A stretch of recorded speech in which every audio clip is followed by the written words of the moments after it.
Guys, ito ay kamating kahoy. Yan.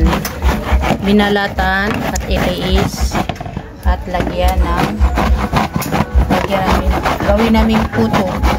Lagyan ng sugar at saka margarine. Sundan nyo guys ang aming kabanatang mix hanggang matapos. Is na kamanting kahoy. Ito na yan siya guys. Yan. Maganda siya tingnan guys. Para siyang cheese. Yan.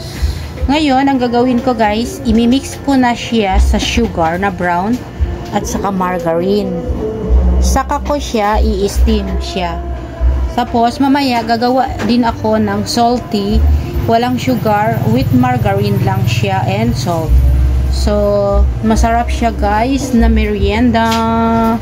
Yan, panoorin nyo hanggang matapos ang aking video. Guys, ang finishing niya guys, masarap guys yan. So yummy. Yan. Yan. Sarap yan guys. So gawin nyo na guys. Kamoting kahoy, liniis, linagyan ng margarine at saka brown sugar at in-steam.